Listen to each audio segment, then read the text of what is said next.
This is Star TV News. From our studios here in Serekunda, I am Ajankati Sanyang. In the headlines tonight, Gambia must not allow religious extremism to take roots. Concerned citizens call for exclusion of secular word from the new constitution. The Deputy Chief Executive Officer of the Gambia OIC Secretariat, Honorable Esa Bokarsi, on Monday, 23 December 2019, presided over the formal opening of the tenders for consultancy. On the international scene, healthcare system is on the brink as Zimbabwe doctors strike. Algeria holds state funeral for army chief. France strikes disrupt travels during Christmas holiday. Those were the headlines, and now the news in detail.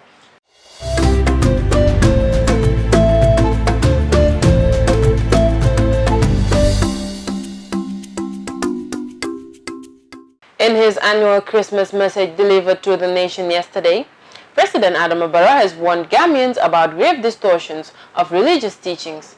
Such distortions can be used as excuses for extremism, leading to evil, social disorder, instability, and loss of lives. We must not allow this to take root here, he warned. This is my report. We are all aware of the grave distortions of religious teachings as excuse for extremism, leading to evil, social disorder, instability, and loss of lives. We must not allow this to take root here. President Barrow describes Christmas as one of the occasions that truly demonstrate the religious harmony that Gambians are renowned for. The president noted that religion is a part of the Gambia's diverse cultural heritage. Religion adds meaning to life through the values it teaches and the manner it shapes and modifies behavior. This makes the role of religious leaders critical, he added. We encourage all venerable leaders to remain steadfast, with the reassurance that my government acknowledges their contribution to our development, progress, and overall well-being. He, however, pointed out that dignity of the people has to be maintained through reason, dialogue, and strengthening interfaith collaboration. Hence, Christmas should be seen as a reminder for all to continue to propagate the true teachings of Jesus Christ.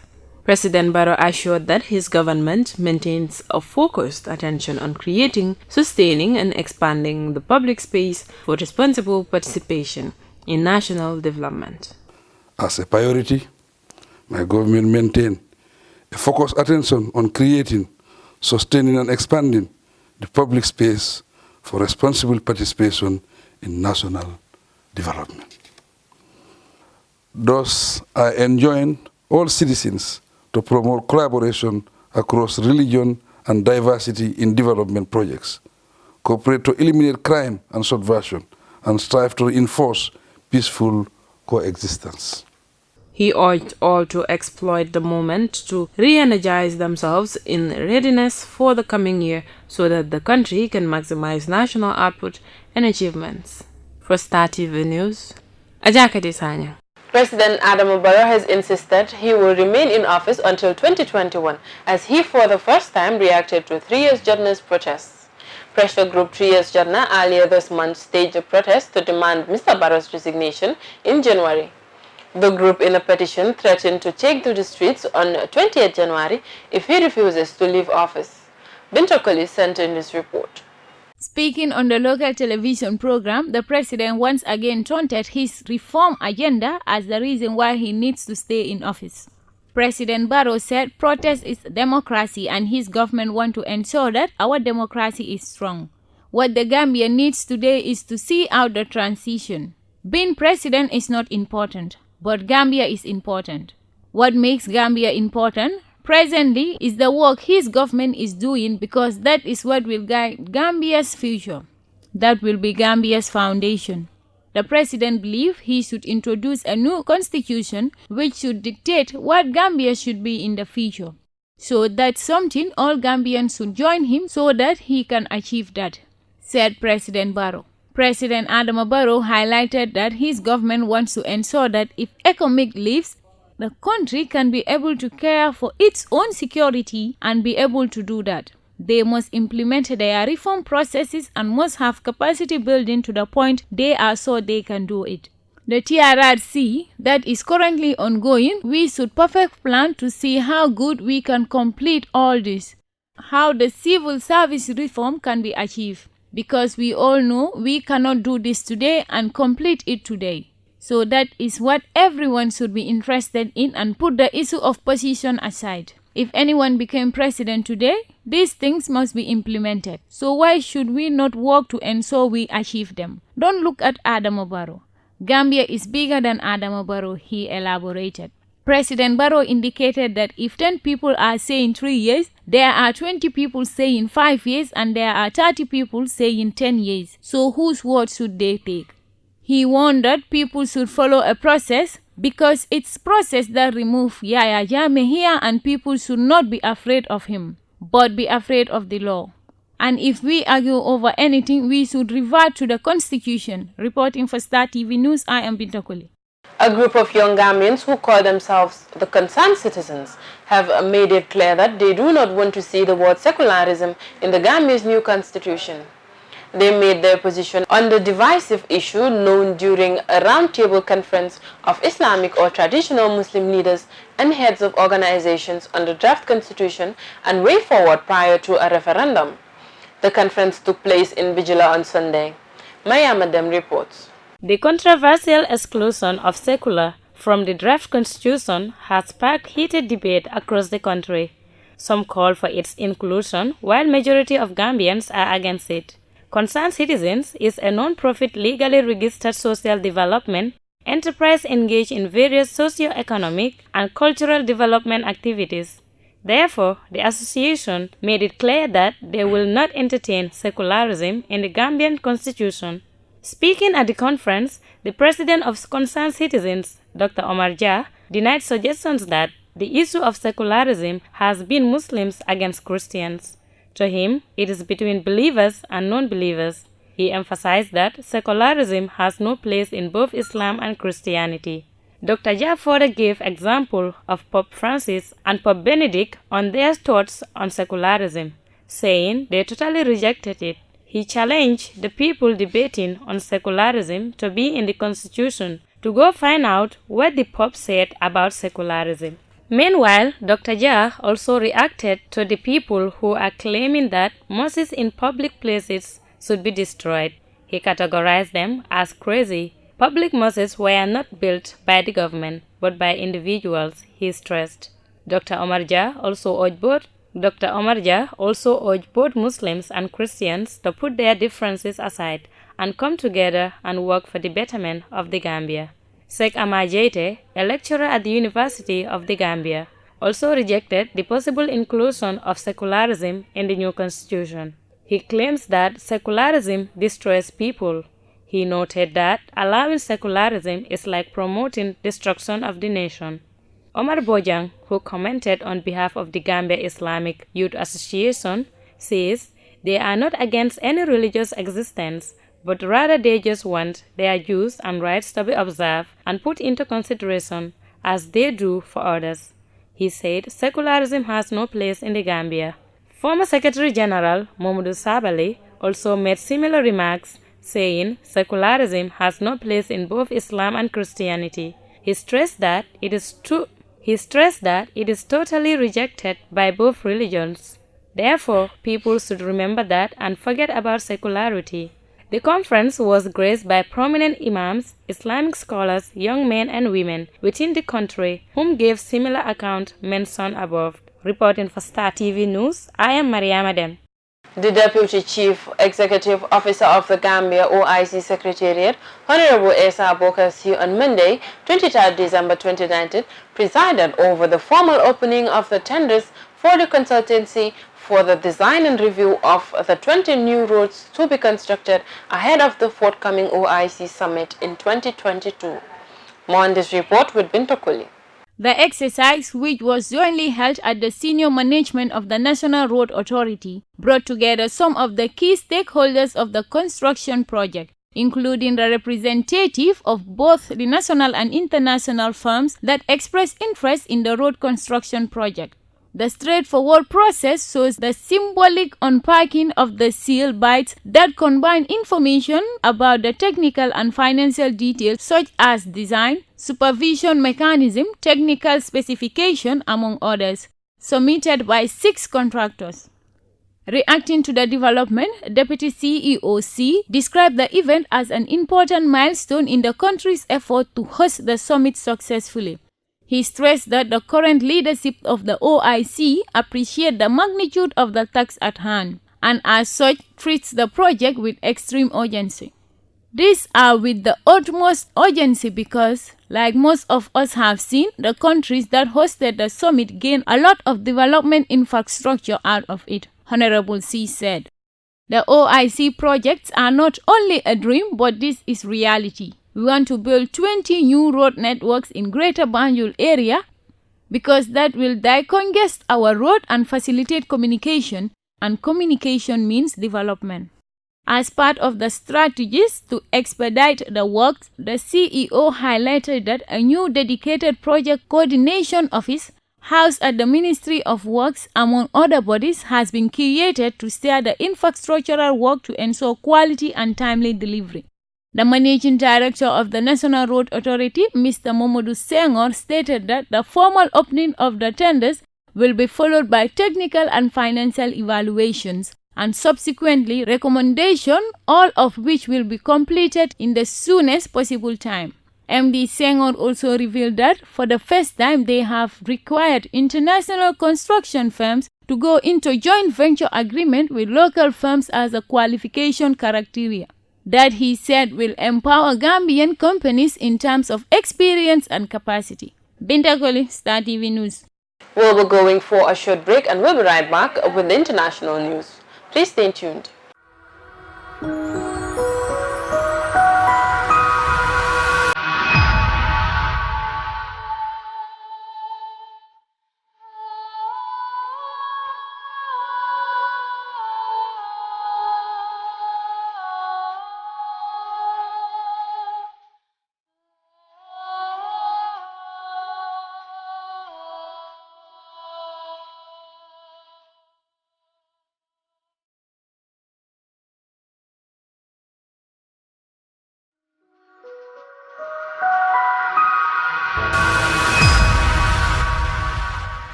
Now news beyond our borders. There is no end in sight to a medical staff strike in Zimbabwe. Many doctors are not working because they are fighting for better pay and for a cleanup of the healthcare system. It means many people needing medical care have very few options to get treatment. Some say the situation has even made their conditions worse. Al Jazeera's Nicholas Haig reports from Bulawayo. Let me tell you about this story. Tande Kilesi Banda has lost the ability to speak since a stroke in September. Disoriented, she no longer leaves the confine of her room. Frequent power cuts means she's for the most part in the dark with her daughter Zitembeso. Zitembeso asks her, "Do you remember this man?" pointing at Tande Kile's husband, and this lady pointing at an old picture of Tande Kile. Before her stroke, Tande Kile took a nursing aid course thinking she could help sick patients. Now she's the one who needs help. Doctors across Zimbabwe have been on strike since September, so the only care she can get is from her daughter. Do you think sometimes she gets frustrated? Yeah, she does. You get frustrated?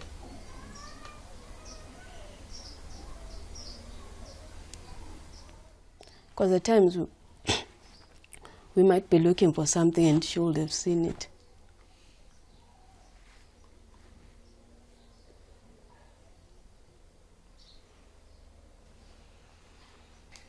Tandekile can hear and understand our conversation. When she collapsed during her stroke, her family rushed her to one of the few functioning hospitals in the country. Most medical staff were on strike, and it took 3 days before a doctor could see her. Her condition worsened because of insufficient care, her right arm paralyzed. The doctors' union say the medical system is to blame. Things like gloves are in shortage, things like syringes, things like needles, things like cannulas, IV fluids, the most basic things that you're supposed to find in the hospitals. They are not there. A hospital director gave Al Jazeera rare access to one of Zimbabwe's public hospitals in Bulawayo. In the wards he chose to show us, there was no shortage of equipment, but few medical supplies. Right now the government is backing its major problem is the sanctions and their inability to get foreign currency to import drugs. So that's beyond my control. But I cannot sit here and wait. I have to work and use whatever resources is available to save lives. Most doctors on the wards refuse to talk to us or be filmed. A curtain of shame shrouds conditions inside hospitals. With doctors paid less than $70 a month, not only are they protesting over pay and working conditions, they say the government is failing to protect the sick. But when they took to the streets last September, they were met by riot police. The government's response was to fire about 400 doctors in a country that's already short of medical staff. And while some have returned to work, it's the patients and those that are sick that are paying for this crisis. Private care is unaffordable to most. Zimbabwe Cares is an online citizens movement that raises funds to help those desperately in need of treatment. But it can only do so much. Abandoned by a broken health system, many people in Zimbabwe are left to cope however they can, or left to suffer alone. Nicholas Hawk, Al Jazeera, Bulawayo, Zimbabwe. The state funeral for Algeria's army chief is taking place, despite protesters defying calls for 3 days of mourning. Lieutenant General Ahmed Gaid Salah suffered a heart attack on Monday. The 80-year-old's body was transferred to the People's Palace, where the newly elected president paid his respects. Salah was regarded as the most powerful man in the country after longtime President Abdelaziz Bouteflika resigned in April. Al Jazeera's Laura Borden-Manley takes a look back at his life. For years, he was the chief of staff of the Algerian National Army. But Ahmed Gaid Saleh will mostly be remembered for being behind the resignation of President Abdelaziz Bouteflika after 2 decades in office. On March 26 this year, not long after hundreds of thousands of Algerians marched in the streets demanding the president step down, it was Gaid Saleh's speech urging Bouteflika to quit that made that a reality. The army backed the arrests of many of Bouteflika's allies. A month later, Saleh supported the newly appointed interim leader, Abdelkader Ben Saleh. I would like to confirm in truth that the transitional period to prepare for the presidential elections will take place with the oversight of the National People's Army, which will keep watch over the course of this transition in light of the mutual trust between the people and their army. Just last week, Gaid Saleh attended the inauguration of the new president, Abdelmajid Tebboune. But many protesters have boycotted the election that brought him to power, saying there was little choice of candidates beyond the established elite. Gaid Saleh spent his entire adult life in the armed forces. A former officer in the National Liberation Army, he spent years working his way to the top of the army. He fought in Algeria's War of Independence against the French and was considered a hero in his country.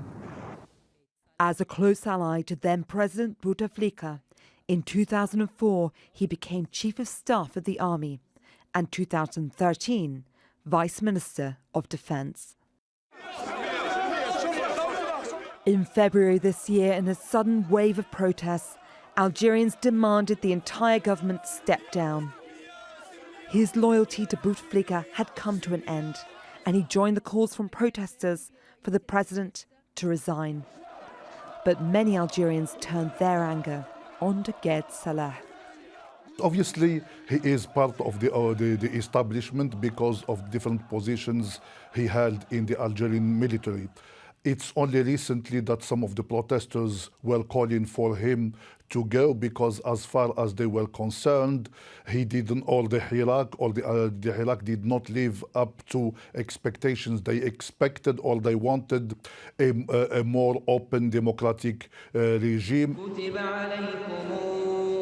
Some protesters are rejecting a 3-day mourning and are calling for real democracy and an end to the military state. France is facing widespread travel disruption during the busy Christmas holiday as strikes over pension reforms show no sign of easing. Transport remains heavily restricted on Christmas Eve, with up to 80% of train services cancelled. But as Al Jazeera's Bernard Smith reports from Paris, people appear generally sympathetic to the protesters. Just 2 out of 5 high-speed trains are running across France on Christmas Eve, one of the busiest travel periods of the year. But with a nationwide transport strike now in its 3rd week, many travellers used to the disruption seem to have found a workaround. Paris's Gare du Nord was busy but not chaotic. People are tired. I think we're ready for it to be over. But again, I'm sure the other side, we can understand, the reason for the strike and everything. I've been looking for a way to get to my destination for an hour now, and I still haven't been able to find an alternative. So my journey was disrupted. The national rail operator SNCF will only guarantee travel for those who booked tickets in advance, and even they may not have a seat. The SNCF says the strike is costing it $22 million a day in lost revenue. In 1995, after 3 weeks of public sector strikes in the run-up to Christmas, the government caved in and shelved plans to reform France's pension and welfare system. There's no indication so far that the government will perform a similar retreat this time. There seems to be no end in sight to these transport strikes. The government and the unions will meet again in the 2nd week of January, but that's when there'll also be another round of nationwide demonstrations. Bernard Smith, Al Jazeera, Paris. Before we end the news, a recap of our main headlines. Gambia must not allow religious extremism to take roots. Concerned citizens call for the exclusion of secular word from new constitution. The Deputy Chief Executive Officer of the Gambia OIC Secretariat, Honorable Esa Bokarsi, on Monday, 23 December 2019, presided over the formal opening of the tenders for consultancy. That's all for this edition of the news. Please enjoy the rest of our programs and join us tomorrow for more news. Thank you.